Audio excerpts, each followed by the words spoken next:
Yo, Scyfe here, just like a knife, and here is 3 common mistakes you're making that are holding you back from getting better and better.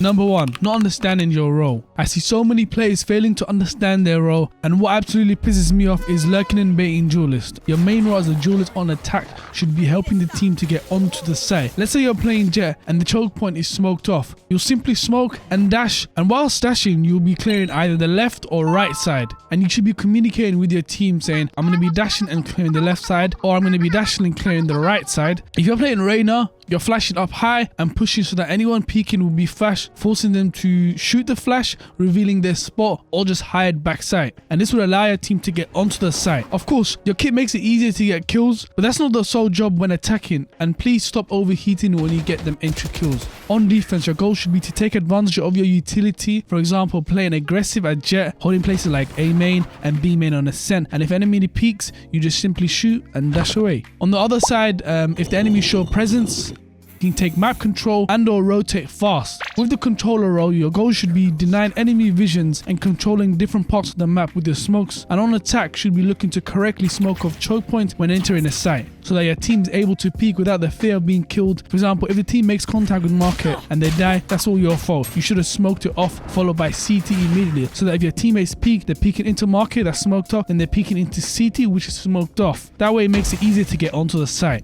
For the sentinel role, your goal should be holding down sites with your ability or stalling the push for your team to rotate. Generally this role is util heavy, and that complements a more methodical playstyle, but something that isn't emphasized enough is you don't have to do the same setup every round. Have your general setups, for example placing a turret here, alarm bot here and swarms here. But if the enemies are countering that setup, look at that by finding out how they are countering you and look to punish them. If a Jet is dashing onto a boat, destroying that turret, you can place a swarm on boat so that the Jet dashing eats the swarm and the turret is slowing her. For attack, you should be covering flanks and punishing enemies that are out of position, having the team push B whilst you sit mid, looking to punish those duelists that are being aggressive and trying to flank or rotate through mid. One of my favorite pros to watch is Nats, who punishes the best of the best with his ratty playstyle.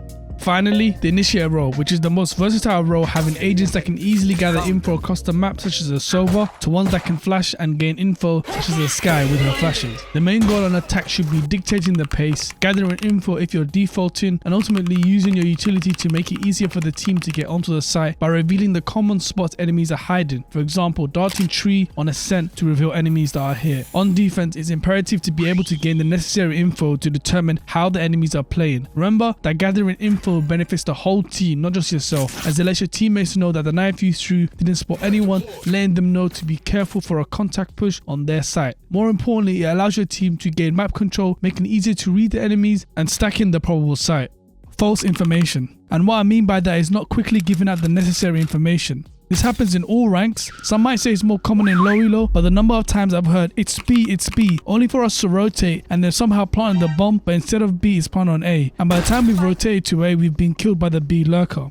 You need to understand that the calls you make can have a profound impact on the outcome of the round. If you're hearing a noise towards your site, be specific. Whether it's a Sova dart, an omen smoke, or even steps, make sure you're precise in your call and let your team know. Identify to your team exactly what you hear. I heard 3 steps to A, but they're not committing yet. This lets your team know, okay, there are 3 enemies towards A, meaning other parts of the map are open, allowing you to capture these areas, or be better prepared to instantly rotate. What I love doing and usually call for is a shuffle. So if I'm set up on C Haven as Killjoy, I let my garage player go B and my B player to go reinforce A, and adjust my utility to compensate for the lack of player in garage by recalling and placing my turret here. That way it's holding garage and C entrance, allowing for A to be reinforced with 3 players, making it very hard to bait the rotations and at the same time harder for them to penetrate our A site. Shift peeking. This will be covered in a lot more detail once my movement guide drops, but it's so frustrating to see players shift peeking around corners. Here's someone shift peeking and here's a standard fast peek, and the majority of the time you'll peek like the right one. But what if you want to peek silently without holding shift? You can simply do it by only taking 3 steps, and any more than that you make a sound cue, which is what you don't want when you want to silently fast peek. Let's hop onto split mid and showcase how silently fast peeking looks compared to shift peeking. Any decent aimer would punish you severely for shift peeking. Look at it this way. Typically when you're peeking an angle like this, you're at a disadvantage because the distance between the angle they're holding and the one you're peeking from is far greater for them, which means when you peek, they'll see you first. So when you're shift peeking, you're making it even easier for the enemy. So why put yourself at an even greater disadvantage by shift peeking? Make it a habit to not shift peek, but rather silently peek if your goal is to not give away a position. If you made it to the end, comment #Scyfe and your favorite tip. And as always, until next time.